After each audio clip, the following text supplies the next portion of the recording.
La reconnaissance. La reconnaissance. Alors, assez curieusement, en fait, c'est un sujet qui est dont on n'entend jamais parler. Même dans le milieu psy, c'est un sujet qui est jamais, jamais abordé. Alors qu'en fait, c'est un problème, enfin, c'est un aspect, un aspect de la psychologie qui est d'une importance absolument considérable. Alors pourquoi ça n'a jamais été fait, je ne sais pas.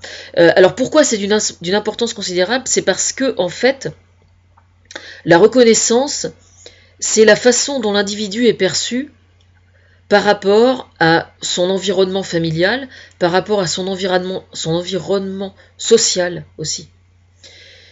Et en ce sens, la reconnaissance est quelque chose d'extrêmement important. Alors moi, personnellement, j'ai expérimenté ce problème-là d'autant plus, de façon d'autant plus prégnante que j'ai encore ce problème-là. J'ai encore ce problème-là.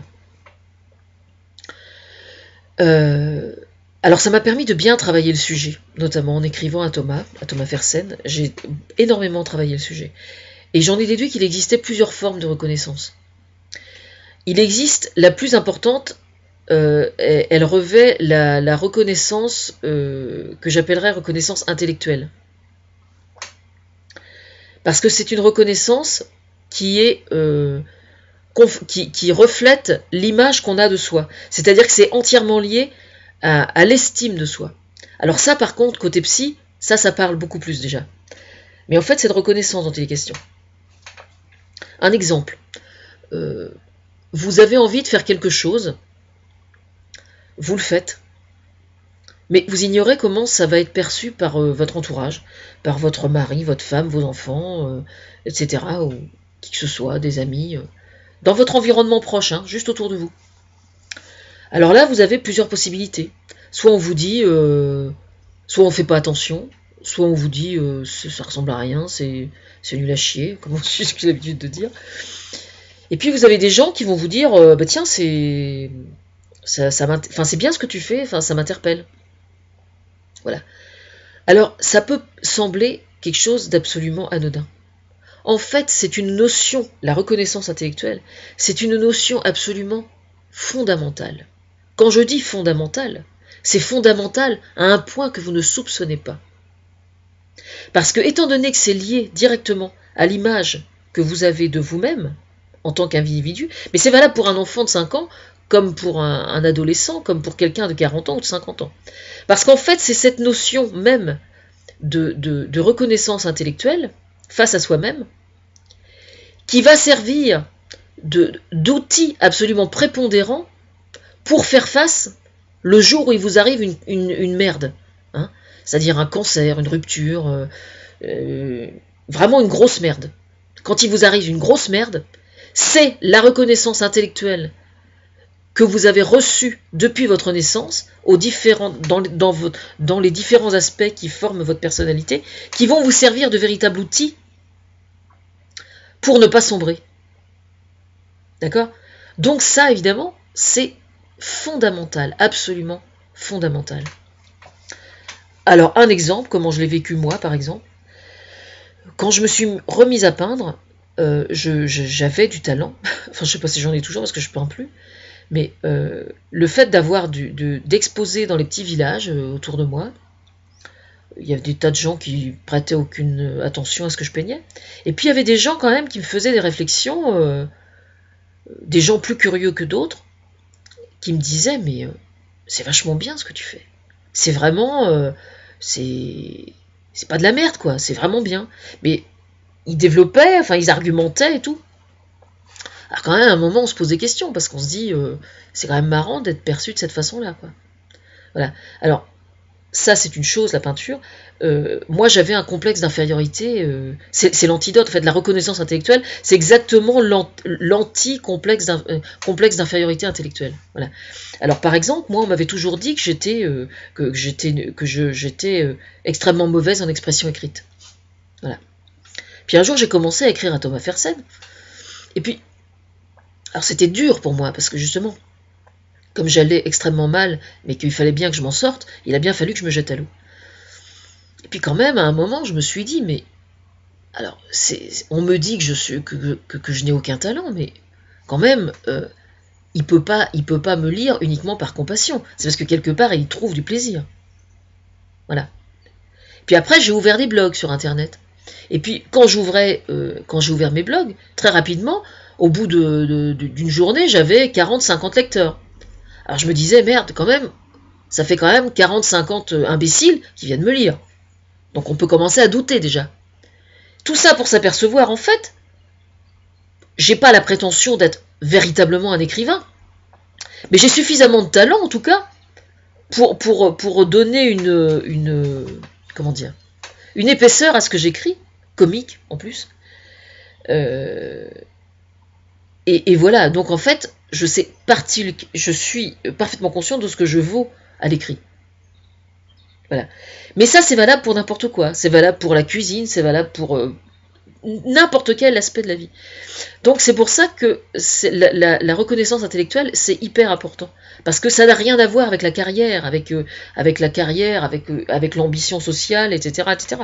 Non, c'est vraiment face à vous-même. Vous êtes dans un miroir, l'image que vous avez de vous-même. C'est ça la reconnaissance intellectuelle. C'est absolument fondamental. Parce que c'est un outil merveilleux pour s'en sortir quand on est dans la merde.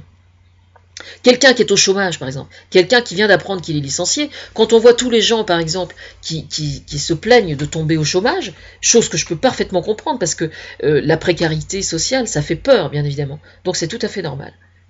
Mais si ces gens-là avaient eu le bénéfice d'avoir travaillé un tant soit peu avec un psychologue, le psychologue aurait eu à cœur de justement leur faire comprendre qu'il fallait qu'ils boostent leur estime de soi.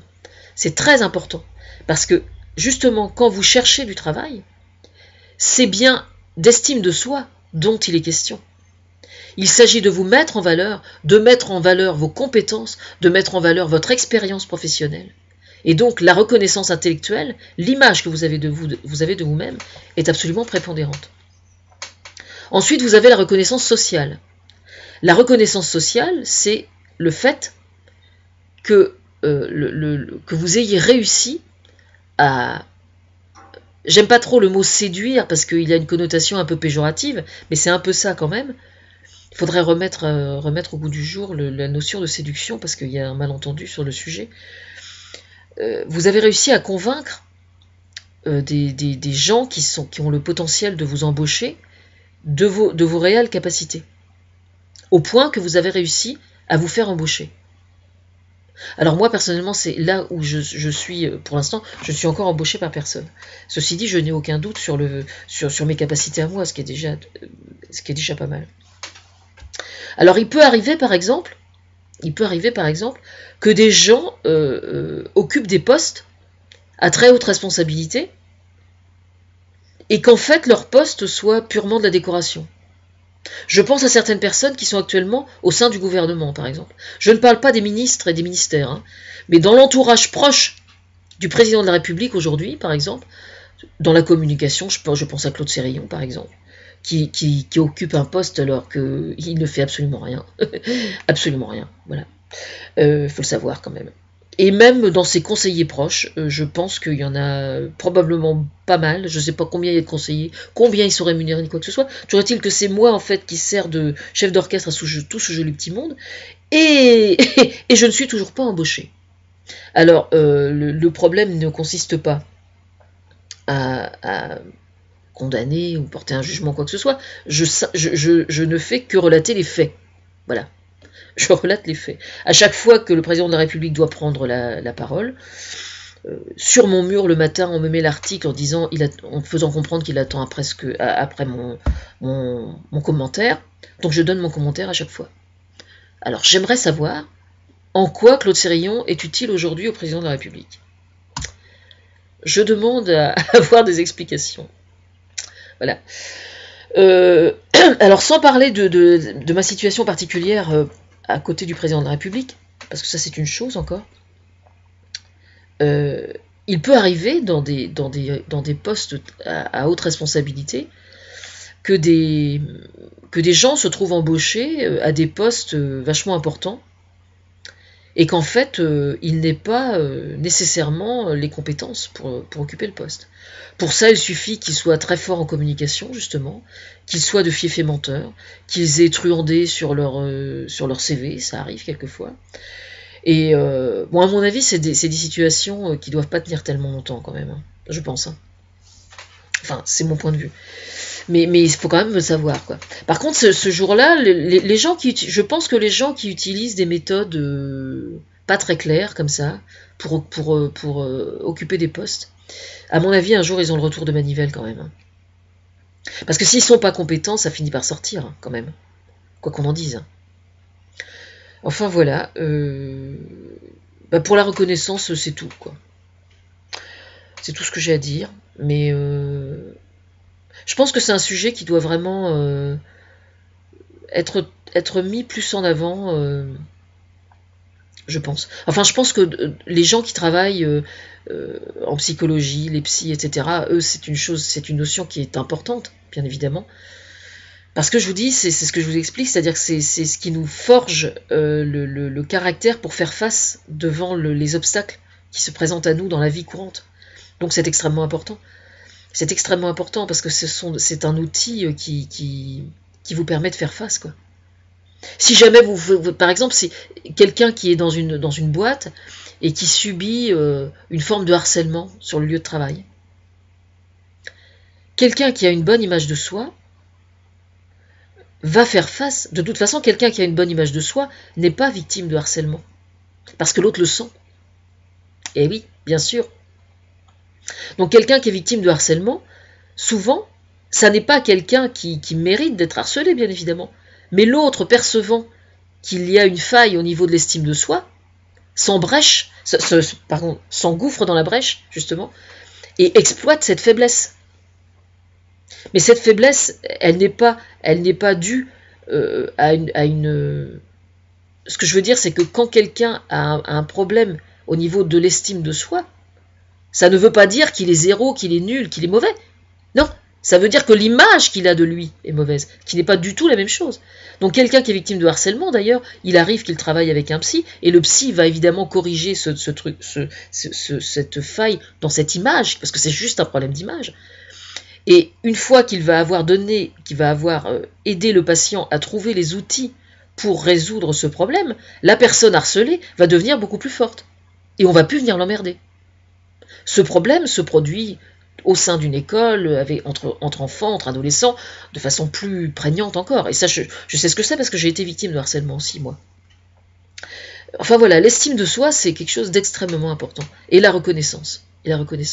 À chaque fois quand nos enfants font des choses et qu'ils font quelque chose de bien, il ne faut pas en faire des caisses, mais il faut leur dire, c'est bien, je suis vachement contente que tu aies réussi à faire ça, c'est vachement bien. Voilà. C'est pas la peine d'en faire des caisses. Faut juste le dire. Et au moment où l'enfant ou l'adolescent ou devenu adulte ensuite, le problème se pose, il reste ça. Voilà. Il reste ça et on se raccroche à ça comme une bouée de survie, quoi. Donc c'est extrêmement important de ne pas sous-estimer l'estime de soi et la reconnaissance intellectuelle.